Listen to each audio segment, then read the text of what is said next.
Thank you, Diane Edwards, for inviting me here to speak tonight and to bring a few of my fellow Rotarian friends with me to discuss our all-time favorite subject, growing Rotary. Today, we are going to have fun discussing 4 new clubs that have recently formed. You're in for quite a treat because you're going to hear from 4 different Rotarians about the new clubs they helped form.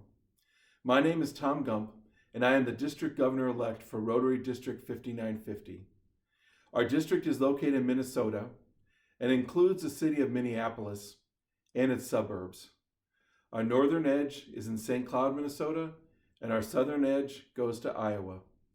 We have approximately 3,000 members and 64 clubs.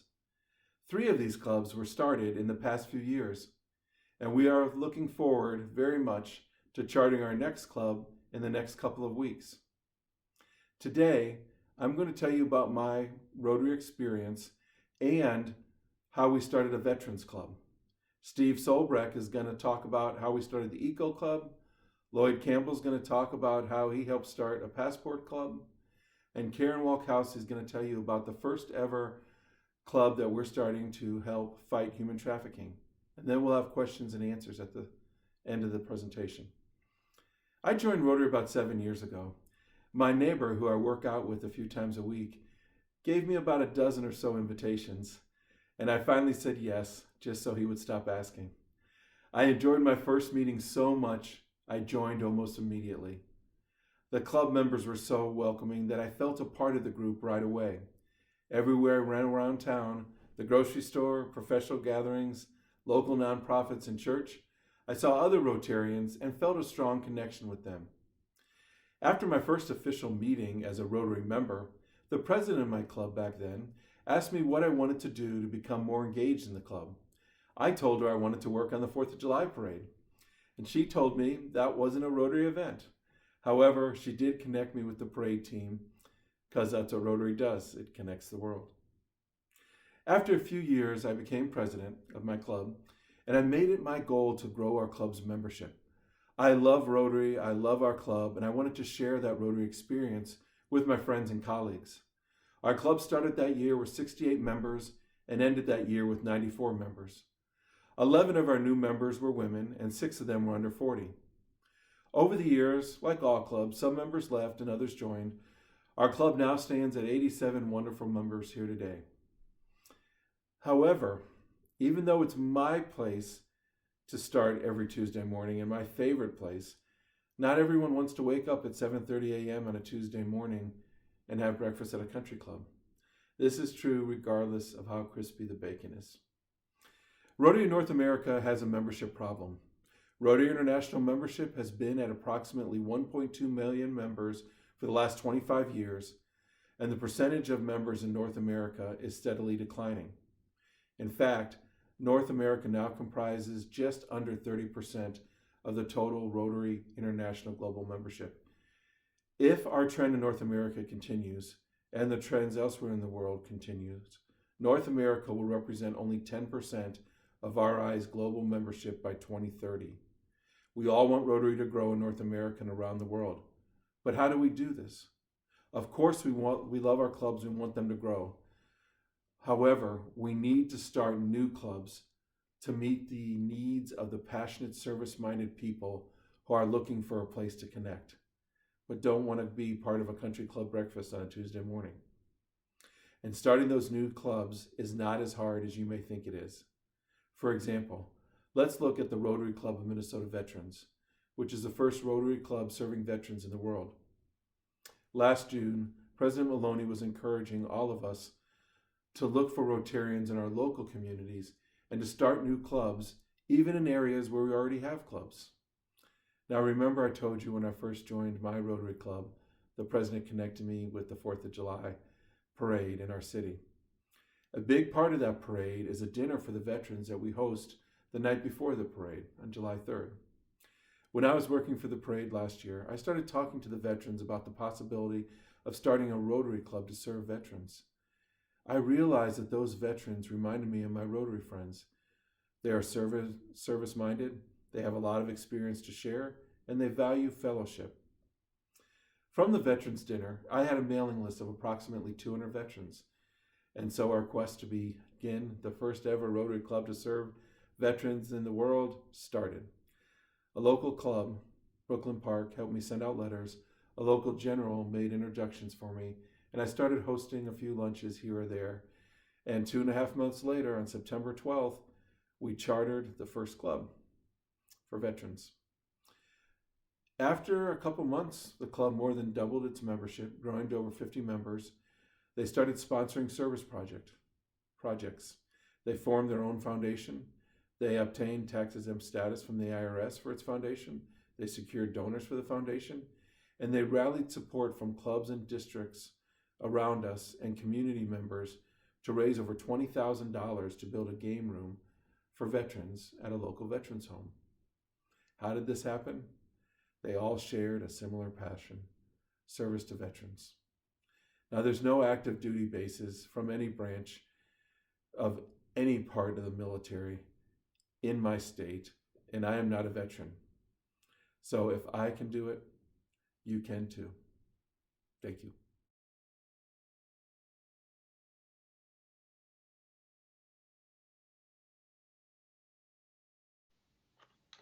Good evening. I am Steve Solbrack, a member of the Twin Cities Rotary Eco Club in District 5950 in Minnesota. Thank you for the opportunity to share with you some insights about the Rotary Eco Club, chartered in February of 2019. I frequently refer to it as a Rotary Club for young adults and young thinkers of all ages. During my term as District 5950 membership chair for 2015-18, I thought a lot about how we could get more young adults into Rotary. It became more and more apparent to me that a big part of the solution is to start new, non-traditional clubs. This would give the charter members the opportunity to establish their own unique culture and norms that fit the needs of the members. It is an opportunity to focus on attracting underrepresented demographics and other segments of the population not currently served by traditional clubs. It is also an opportunity for charter members to set service, fellowship, and networking priorities that meet the interests of its members. As we planned and organized the new club, a few key priorities were reducing barriers to entry, keeping the cost low, scheduling fewer meetings, and meeting in the evening. Why start a non-traditional cause-based Rotary Club? The timing was right for several reasons. You may recall that in January 2017, then RI President-elect Ian Risley gave a speech at the International Assembly that included the following excerpt: "Protecting the environment and curbing climate change are essential to Rotary's goal of sustainable service. The time is long past when environmental sustainability can be dismissed as not Rotary's concern. It is and must be everyone's concern." During the 2017-18 Rotary year, Rotarians planted over 4 million trees worldwide, and I led a tree planting initiative that year that resulted in District 5950 Rotarians planting over 28,000 trees to finish 13th in the world and 2nd in North America. The Provisional Rotary Eco Club co-sponsored a tree planting event in May 2018 with 80 Rotarians planting 2,000 trees along the Mississippi River in conjunction with our district conference. So how did it happen?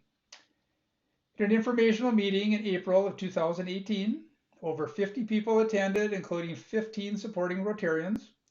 35 prospective members attended, including 25 young adults under age 40, and 9 eventually joined the club.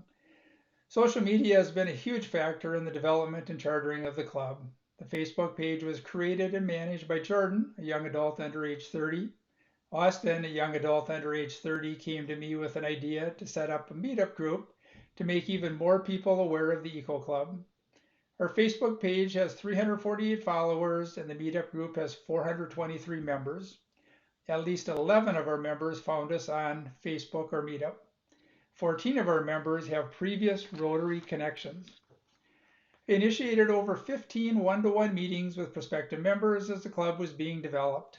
A few of the items I emphasized in those meetings were the opportunity to build new relationships, develop leadership skills, be part of the larger Rotary world, all with a focus on environmental sustainability. Many of the young adults told me they were excited about the leadership development opportunities and were very interested in learning from and being in relationship with club members over 40. The members over age 40 were excited about the opportunity to be mentors for the young adults.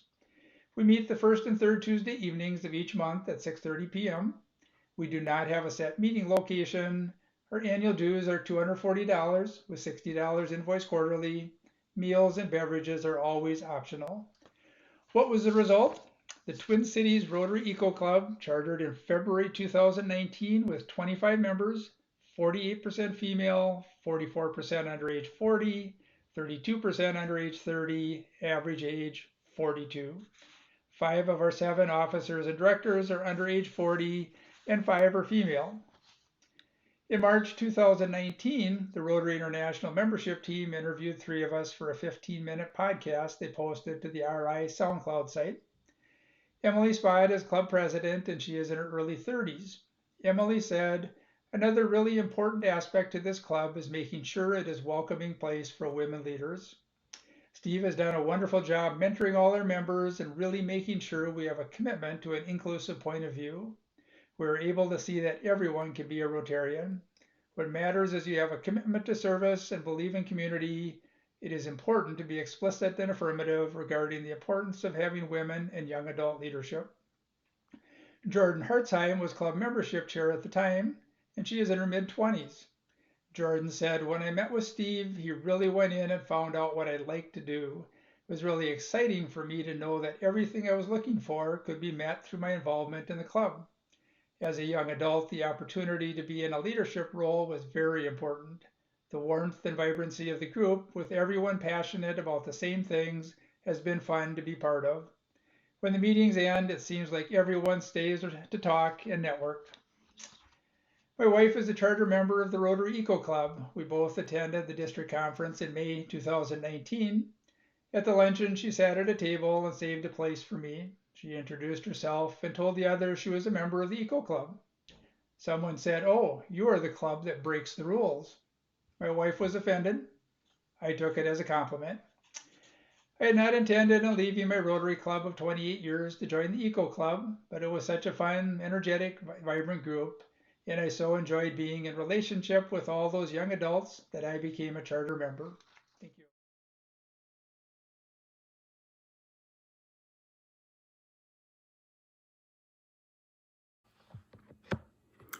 Hello, my name is Lloyd Campbell. I'm the advisor to the Rotary District 5950 Passport, Minnesota, USA Club. Yes, I know it's a mouthful.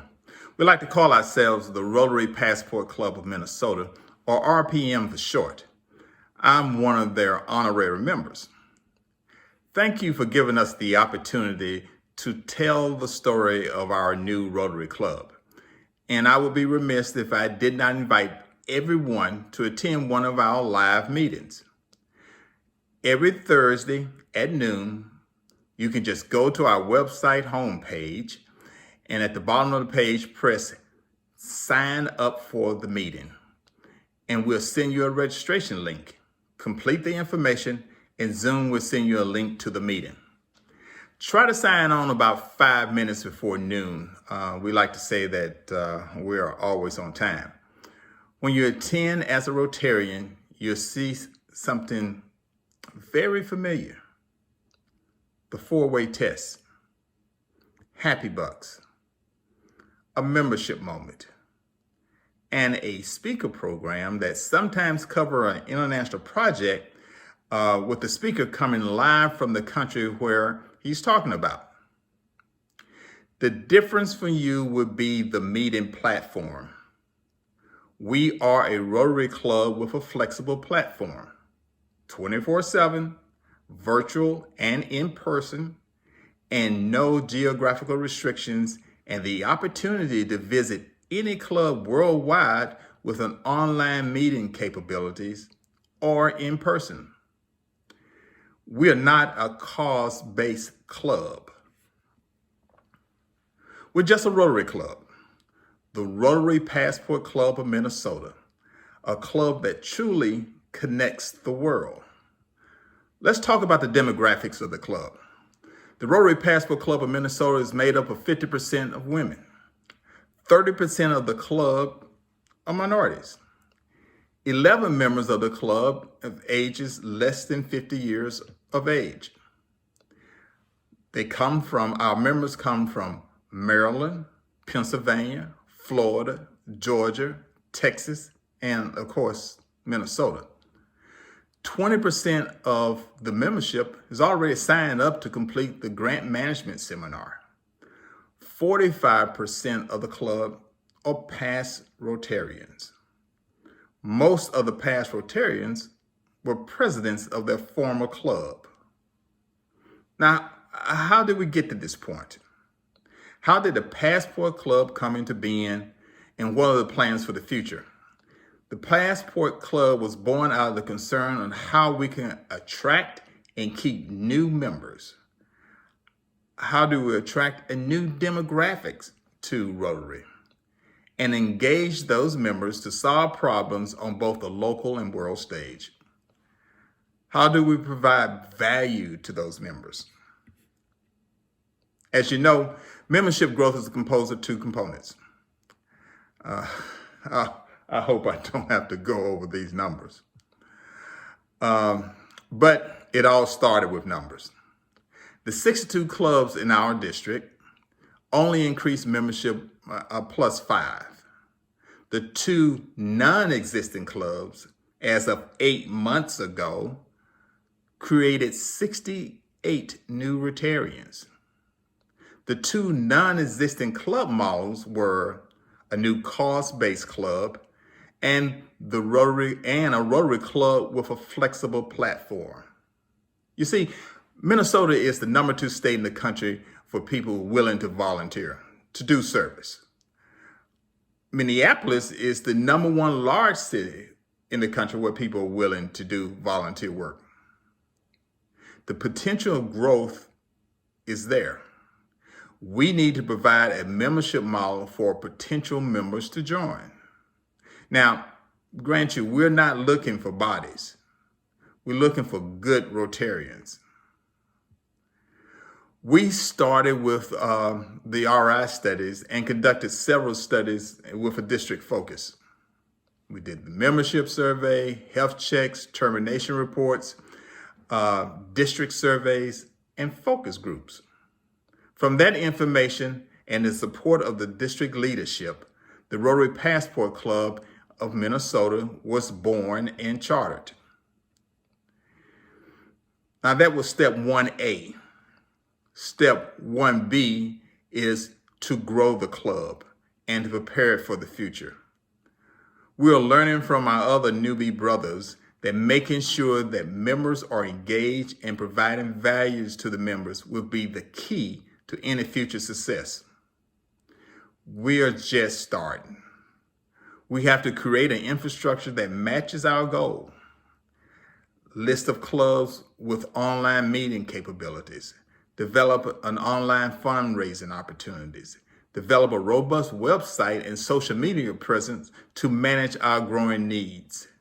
Develop relationships with other brick and mortar clubs to provide volunteers for their projects, and to allow traditional clubs to borrow from our online experience to grow their base, just to name a few. We're not finished. We are work in progress. Please, stay tuned. Thank you.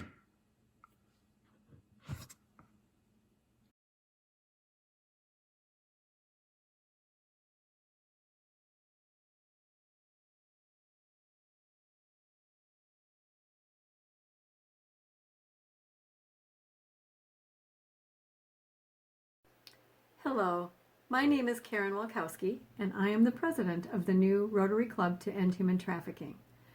This club is leveraging an initiative that was started in Minnesota. Let me give you a little bit of background. In 2017, we launched the Rotary Initiative to End Human Trafficking in Minnesota.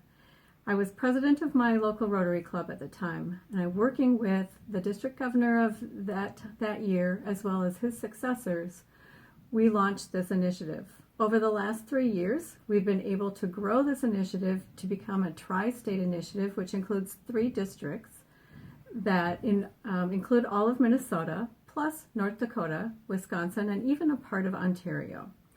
It includes over 160 clubs and approximately 5,000 Rotarians.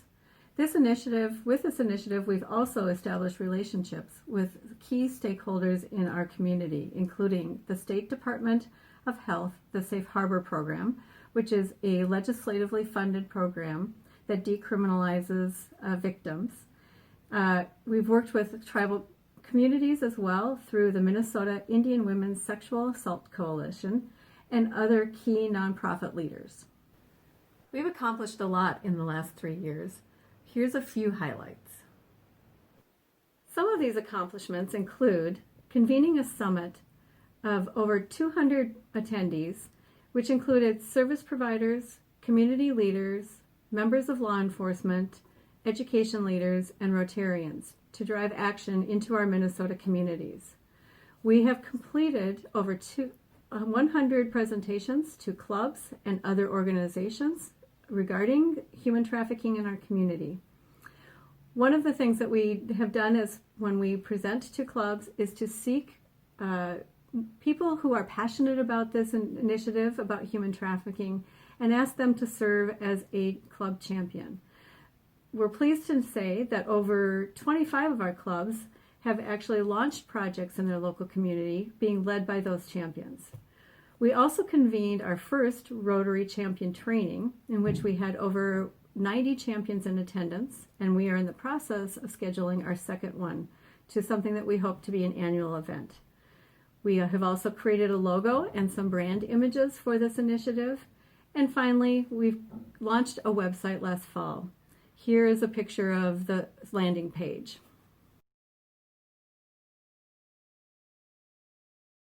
Building on the foundation laid by this initiative, we are launching this new club with the same mission, purpose, and focus. To that end, the mission is to end human trafficking in the communities covered by the district involved in this club. So as we grow and have representation from multiple districts, additional districts, we'll be able to expand the scope as well. Purpose is threefold. First, to develop the infrastructure to support the long-term goal of ending human trafficking, and we know this is going to be a long-term initiative. Secondly, to use the initiative as a tool to improve the public image of Rotary. And thirdly, to create a model or a template that can be replicated by other Rotary districts or communities. We also have a fourfold focus. The first is to increase awareness in communities about this issue of human trafficking. Second, to provide education to youth about the risks to them.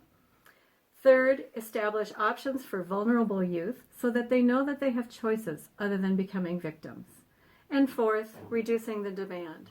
We've learned that human trafficking is a basic economic equation of supply and demand. And so we have to address both the supply side of the vulnerable youth as well as reducing the demand on the demand side. I am amazed at how quickly this club has come together. Let's talk about how we've accomplished this. We couldn't have done this without the commitment of our district leadership to sponsor this club, and a special thanks goes to Tom Gump, who has been the advisor for this new club. We've also received the endorsement of the Rotary Action Group Against Slavery, which is a major action group at the Rotary International level, and I've been asked to be part of that group. We also did significant recruitment through a variety of sources, including the email list of our current initiative champions, club presidents and partner organizations, the Ragus newsletter, zone leadership, thanks to all of you and to Tom, and also, of course, our personal connections. Now let me give you an update on the status. The club has 22 charter members from 7 states and 3 other countries, including Great Britain, Thailand, and Australia. We have 16 women and 6 men, and 9 of our members are new to Rotary. This club is going to be an e-club, a virtual meeting via Zoom. The meeting time is going to be based on the availability of our members, and the meetings are going to be twice a month. As I wrap up, here are the next steps. The first step will be to the formal chartering of the club. Save the date for Thursday, June 18th. We'll let you know the time and the details. Next, we'll continue to grow the membership. And thirdly, we are going to establish clear 2020 and 2021 goals. We're really excited about this new club and the impact it will have on ending human trafficking. Thank you.